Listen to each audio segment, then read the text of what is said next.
So a few days ago, Speed decided to visit some countries in Southeast Asia, like in Cambodia, Thailand, etc., etc. And so far, the tour is still ongoing right now. So right now, I believe it's in Cambodia. While as of the time of this video being produced, so one of the countries that Speed visited during the progress of this Southeast Asia tour is the Philippines. And oh boy, a lot of things happened while he was here in the Philippines. So just to spoil you a little bit, Speed loved it, actually. And he also promised his fans that he will return back to the Philippines in the near future.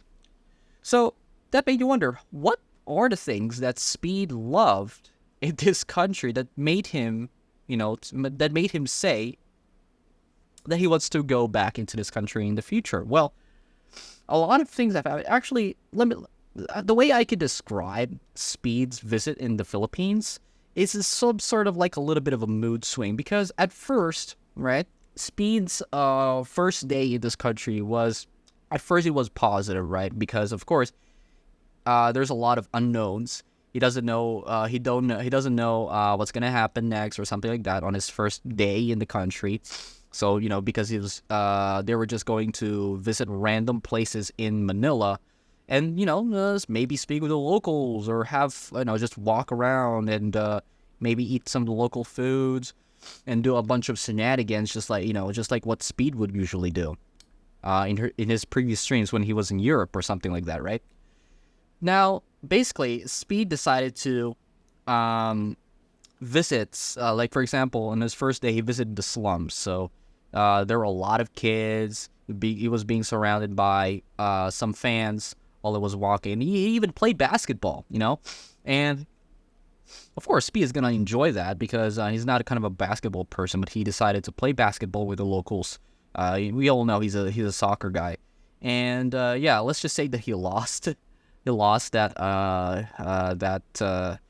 basketball match with the locals. So yeah, the experience is positive at that part. But then as he goes into the next place, which is Binondo, which is like the Chinatown, it's the oldest Chinatown in the world. A little bit of trivia there. Basically, the Speed started to get a little bit of annoyed because there were like so many fans. The crowd starts to get bigger as he's walking around that place, and he also ate this local pork bun, Chinese pork bun on there.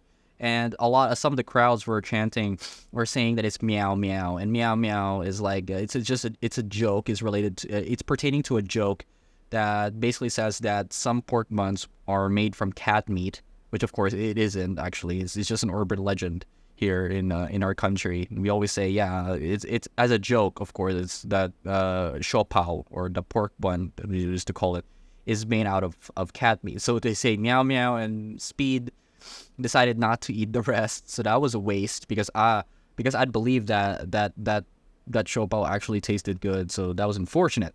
So we got our locals trolling Speed, and we got Speed trying out some of the foods and the drinks. So it turns positive, and it turns a negative because he's annoyed with the fans, and a lot of people approaching him. But then of course it goes into a negative to a positive again, a positive feedback.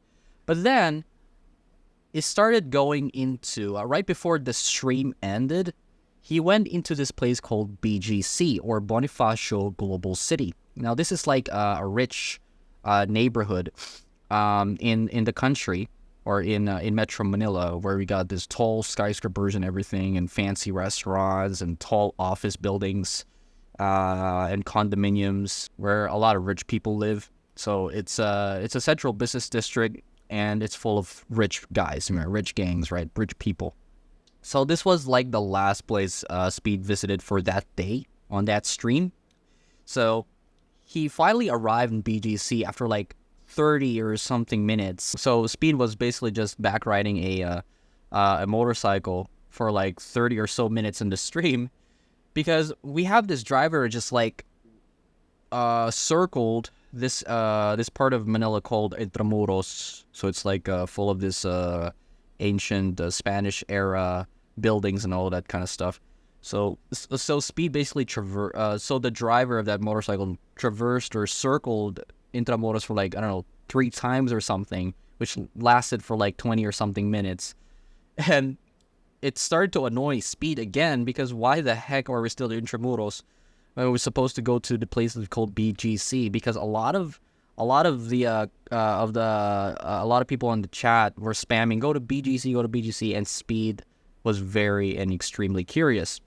So 30 minutes later, he finally arrived in BGC with all that traffic. After he arrived and got out of the motorcycle there, as he finally arrived in BGC, he got all of this crowd of people. It started to get bigger and bigger and bigger. There's so much people surrounding him now, to the point where it's like the climax of his of the whole stream, because it's like the climax of his emotions, of his negative response or feedback into the whole stream. He didn't like it. He was so annoyed, and he went into this Mercedes-Benz dealership. He was stranded on the freaking car dealership, and we got all his fans outside cheering and waiting for him to come out. It was extremely chaotic. But I mean, it's really pretty much understandable that you got all these people shouting and everything, and the size of the crowd is also pretty much reasonable and justifiable because of how popular Speed is. But what is not justifiable is the fact that so many of the fans were not listening to him, especially when he was walking as he arrived in BGC and going inside this car dealership. Because he's stranded, he was taking shelter from the fans because there were so many of them. The whole summary of the entire stream was like, you got a bunch of zombies approaching Speed, and Speed was like getting away from them, and it was a very chaotic stream, to say the least. But it's somewhat of a little bit justifiable at most, because he's very popular, and I mean, you can't really explain. I can't really, it's pretty much explainable. You got a lot of fans, but of course they were not listening to Speed. Speed is just like continuously saying to like back off and give me some space. But even then, of course, Filipinos know how to speak, and of course he's in BGC, so of course we got like so many people there who knows how to speak English. A lot of Filipino locals that can understand and speak English fluently. So of course they would know what the heck Speed is talking while he was going and walking in that place. So again, this is another part of the problem to Filipino Atmos, because for one thing, we already suck at reading comprehension. Like, there are a lot of statistics that can back this up, that basically tells that we Filipinos are so fucking stupid, literally, when it comes to reading and understanding.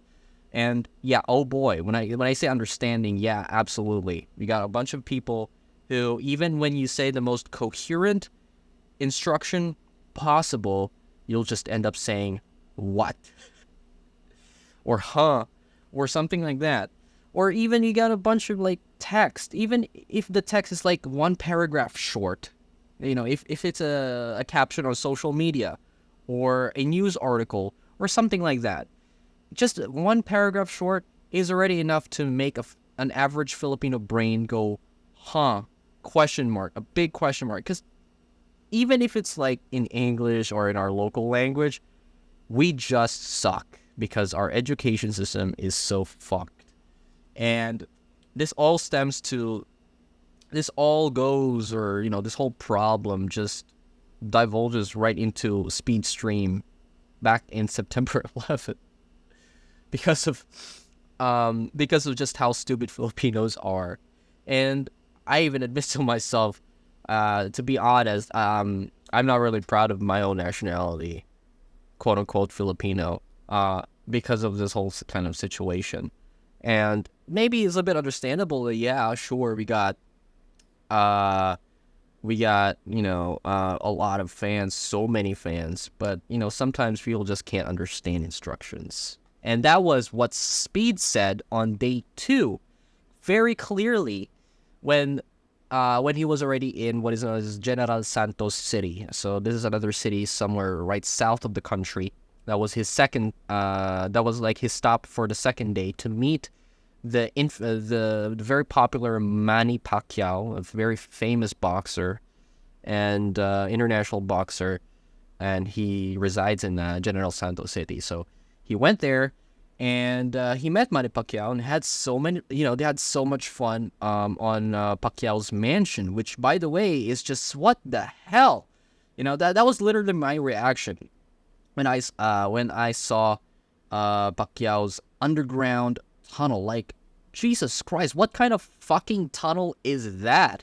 Is that literally a like an underground tunnel, a bunker, a fucking fallout shelter? It's literally so fucking long. Then that when Speed was walking in there, right? Basically it took like, I don't know, maybe 10 minutes until he finally reaches the end for some reason. I really don't understand why Pacquiao had to have this long ass tunnel that goes into the other end just to go into another house. Or maybe, I don't know if it's still even part of Pacquiao's compound or mansion or whatever, because it's so long. And I don't, it's a tunnel. Where does it go to? Under, I don't know, a national road or something, or a highway? It's just so bizarre. And that was also the first time that Filipinos are get to exposed to Pacquiao's large as fuck mansion. Because we, as far as I know, I've never seen Pacquiao's mansion or whatever on social media, or maybe on local news or on national news. I never had any. No. A lot of Filipinos hadn't had any exposure to that. I mean, maybe as far as to my knowledge, I don't watch news all the time, maybe, but I never actually knew that Pacquiao's mansion has to have a freaking gym, a large covered court, a freaking large pool, and maybe like 2 or 3 or 4 houses that resides his entire family, or maybe his workers or whatnot. It's just so bizarre to actually just imagine, like, seeing all of those cars and everything that Pacquiao had when Speed was there. And we gotta thank Speed in here for actually showing us that part of Pacquiao's entire mansion. It was a tour that lasted for like an hour. Yeah, that house itself, that tour with Pacquiao, lasted for like an hour or maybe 45 minutes or something. That was so long because the house is so fucking big. And that's just so bizarre to actually think about. And it was all just because of Speed that we get to finally know where Pacquiao lives and how his house looks like. So yeah, we gotta give Speed a credit for that, because maybe there's not a lot of journalists, or maybe some celebrities who have exposed or shown Pacquiao's mansion. Like a lot of things have happened on day 2 with Pacquiao. They played chess, they sang with karaoke, and Speed even swam on the freaking Pacquiao's pool. A lot of things, right? And even went inside this bulletproof vehicle that was like so freaking thick. It's like so fucking thick. I have no idea a lot about it, but man, Pacquiao has everything, right? He has everything but one: YouTube Premium on a fucking TV. Basically, when Speed started, singing karaoke with Pacquiao, there were like ads on that giant projector right behind him. It was like, seriously? Pacquiao has everything, but not a fucking YouTube Premium, so he can get rid of the ads. I mean, understandable. Why need YouTube Premium? I mean, you just use it for karaoke and stuff. Yeah, sure. But yeah, that's something, really. So the whole experience was it started neutral, and then Speed was getting annoyed, but he liked interacting with the locals there, so that's good. But then he went to BGC and everything went negative.